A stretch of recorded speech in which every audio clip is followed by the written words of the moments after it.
So nowadays, it seems like millions of homeless people are having to deal with existing in New York City, and New York City just doomed 2 million of them. This is a video by Cash Jordan. He makes a lot of YouTube videos about immigration, migration, and the social issues around New York City specifically, because that's where he lives. So let's listen Latest on, poverty figure out report what he from has to Robin Hood and say. its partner Columbia University shows 1 in 4 living Columbia's in been New in York City trouble are lately. experiencing poverty. That's nearly double the 1 in national 4? rate.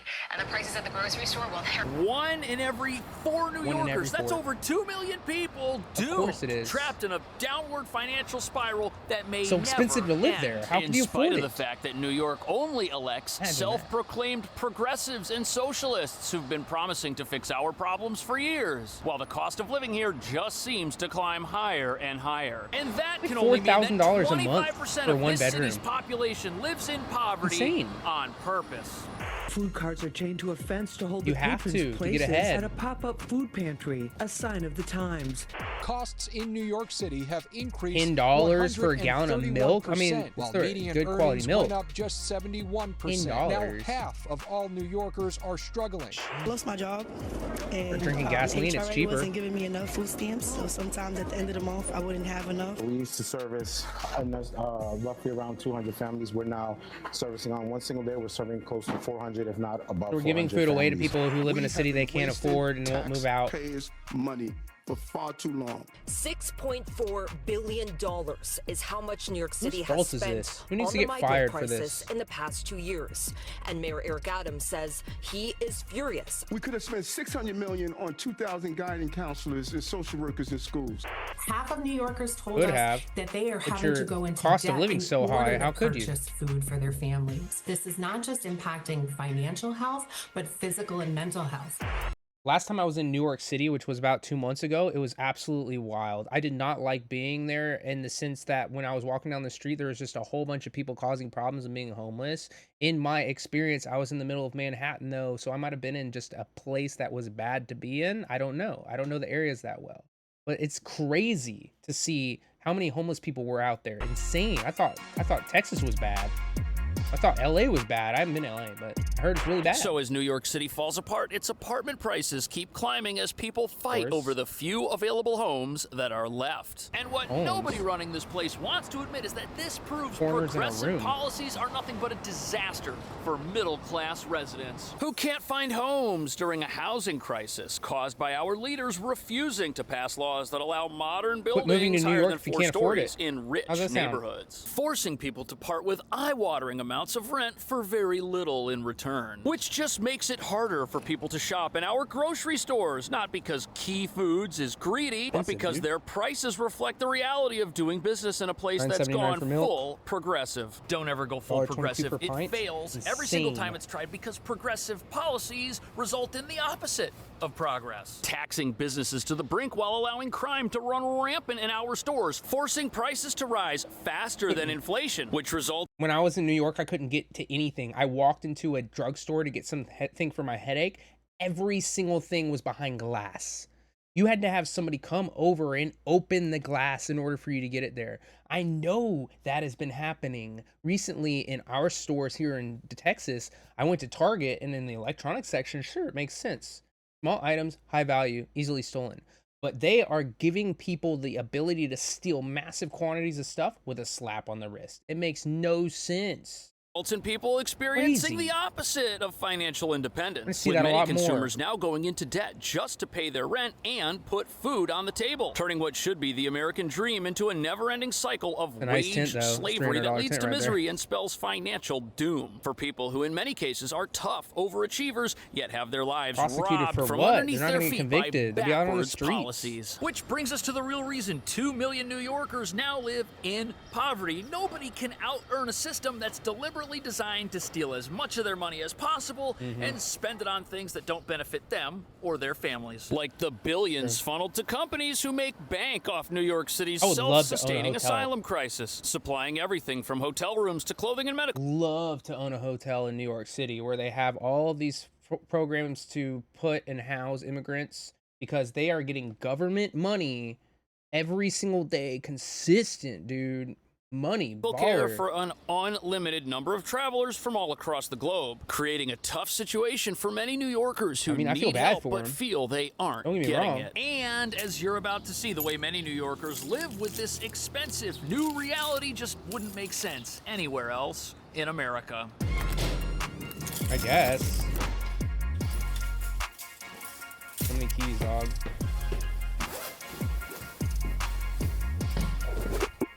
How many times he had to set up his camera on each level just to get this fucking video done?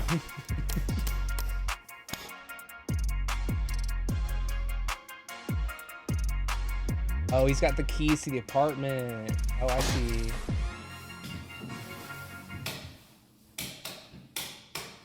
There's a light in call here, them to but turn the I don't power know if on. we need it. This place is sunny and it's quiet and I like it. It's just $4,400 a month for a one bedroom, which, believe it or not, is One really bedroom, see, that's affordable what for I'm lower saying. Manhattan where we are. In fact, I think this is the cheapest one bedroom you can get, which also has a With a washer and dryer too. and Oh my dryer. goodness. But although this might save you money, most New Yorkers are losing money on a hate weekly that. basis when they do I already things have merch, like dog. buy food at the You can go buy grocery merch store. whenever. And part of the reason for that is that they're already paying too much in rent.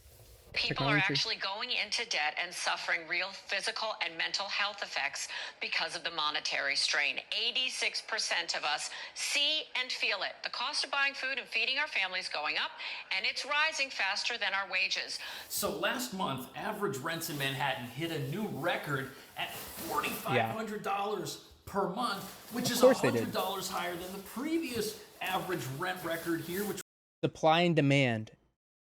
Supply and demand, baby. It's going to get more and more expensive as we go on through time. It's going to go up. Inflation, availability, population increases. Do you think we're building more spots for people to live in than our population increased and the migration into New York City? Do you think that wages are going up equally during the whole process? They're not. It's going to get worse. It's going to get a lot worse. If you can't afford to move to New York and live in New York, please do not go there. Don't make this worse.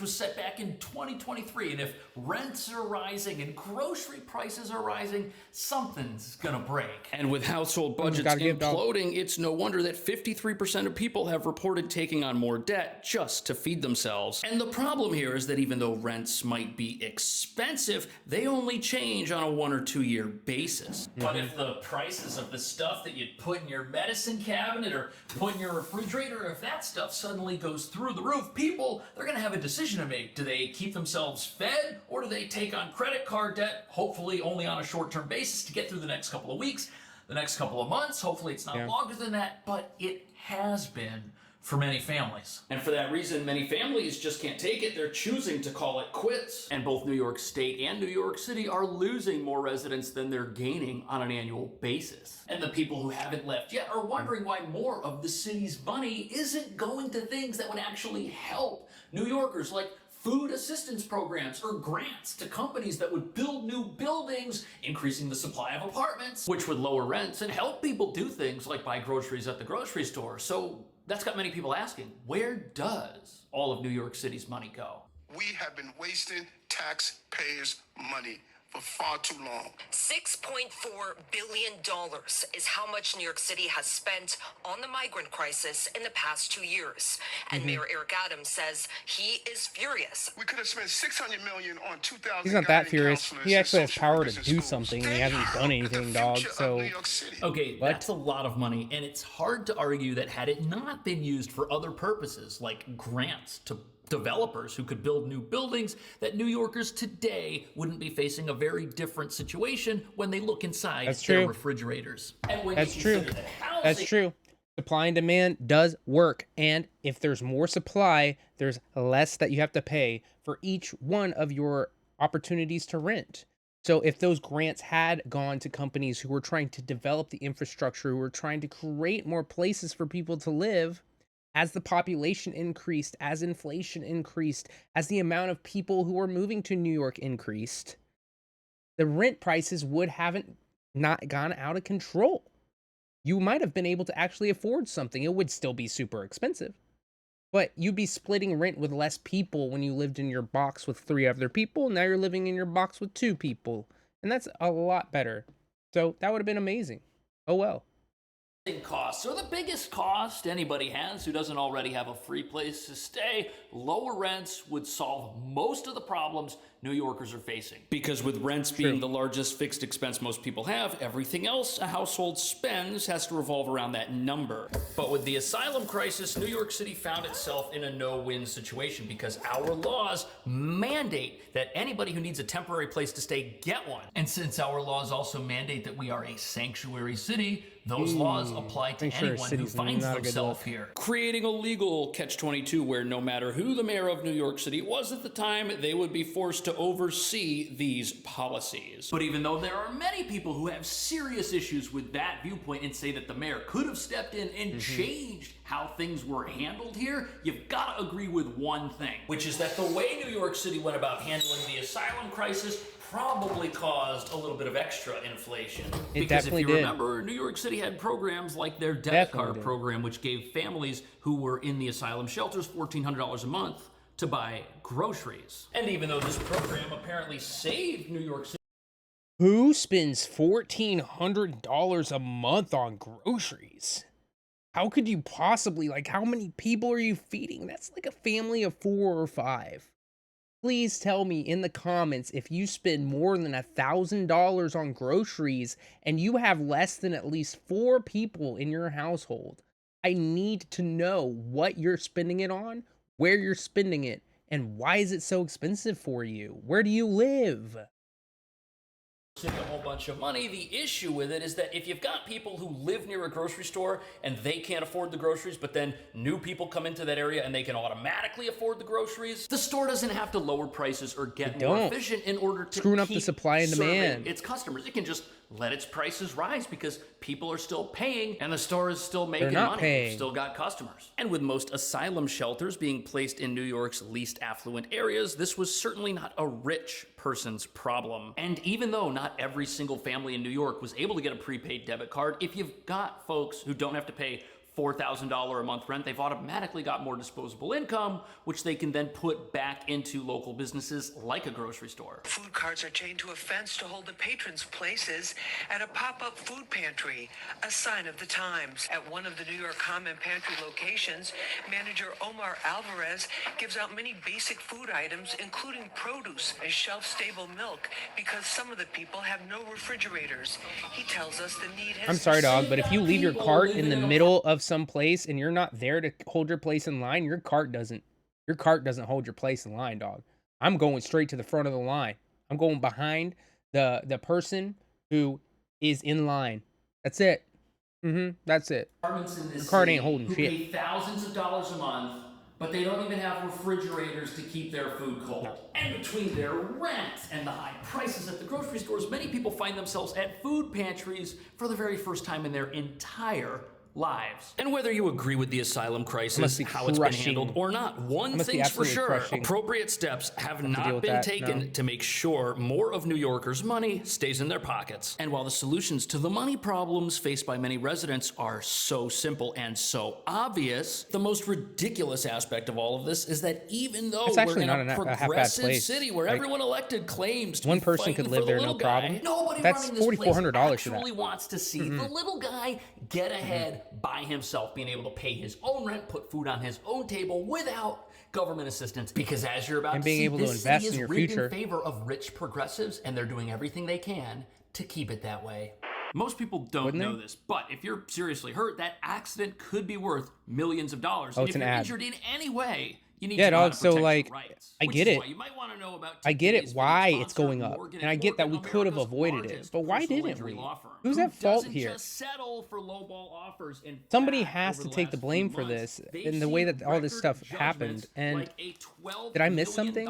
Judgment in the state of Florida that was 34 times higher than whatever insurance was man. Add to that $26 million 2 million people being homeless in New York? Are you kidding me? In New York, and it should be it's almost like not even surprising considering $4,400 for a one bedroom. Plus, it takes just minutes. How much do you have to make? $4,400 for one bedroom? Submit your claim online. Hold on, we're going, guys. Experts get to work investigating. And step number 3, All right. Morgan only gets 4,400 paid if you win, which times is 12. what you want. And they can do this because they've got over 52,800. nationwide offices, $52,000 a year.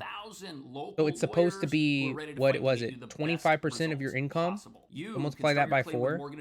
I make close to $200,000 in order to be able to afford to live in a one-bedroom in New York City.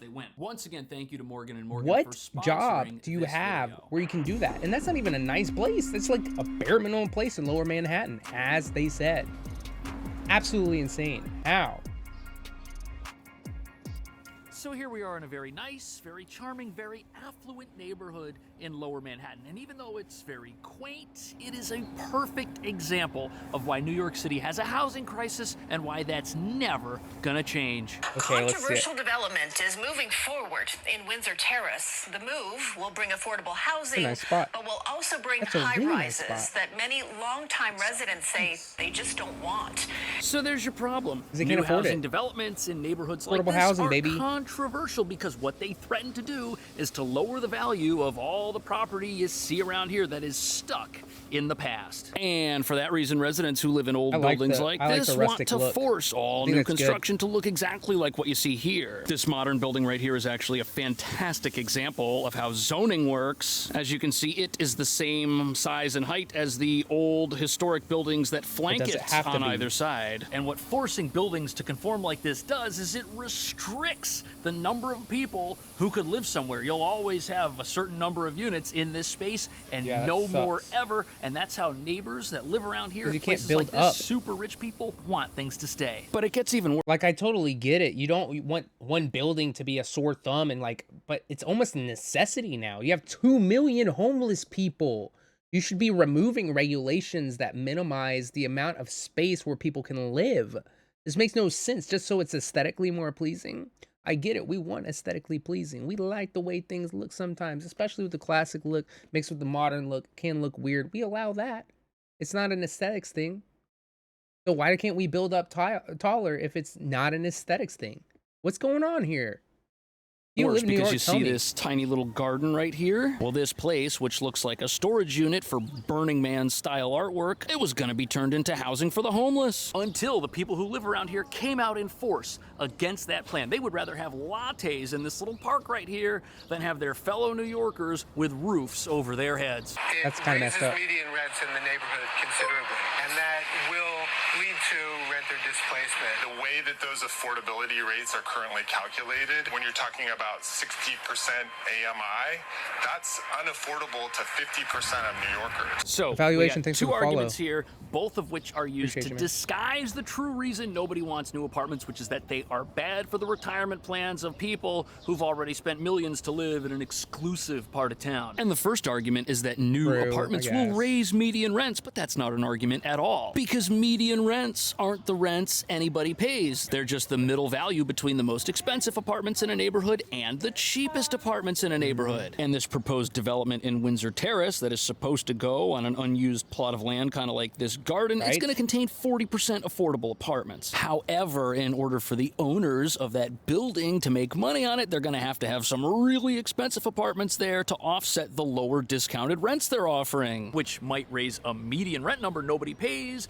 but it'll do it while adding tons of affordable apartments to that neighborhood, which is going to bring down the rents of Just all have of the other affordable housing for places people who that are nearby. homeless. But It's what not that about the hard. second argument, which is that these apartments, they're not really affordable at all because half the people that live in New York City couldn't afford to live there, so why build anything? When you're talking about 60% AMI, that's unaffordable to 50% of New Yorkers. Critics of the So this term, area median income, it means that families who make 60% of the area's median income have to be able to afford these apartments, the ones that would go in an empty, unused plot. So basically, the people who are supporting the neighborhoods and working in the neighborhoods for the people who do make above that median income, so they can live there and not have to commute forever.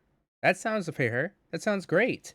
Of land like this garden behind me. And even though the person on the news might be correct, perhaps these apartments will be too expensive for 50% of New Yorkers to live in. But the people living there will still have to be 40% poorer than he is. And this would do a great deal towards lowering the overall cost of living in that very neighborhood, while being a good business decision for the property developer. Higher food prices, rising rents, and lower wages is forcing many Bronx residents to stand on lines to get donated food for the first time in their lives. You know, it's so backwards that we've got people in wealthy neighborhoods protesting the creation of apartments that would get people out of those food pantries. And this is in a city that claims to be progressive and compassionate. So we're doing everything we can to keep people standing in line at a food pantry instead of letting them benefit their own lives by keeping more money in their pockets. And right now we're watching the wealthy cling to the sanctity of their exclusive neighborhoods, even when giving that up would really benefit their fellow man. And what that means is that as nice and charming as a neighborhood with tiny little buildings might look, it is the reason many New Yorkers are living in poverty. What do you think about that? Should New York build homes for New Yorkers who don't have them? Or is the status quo we have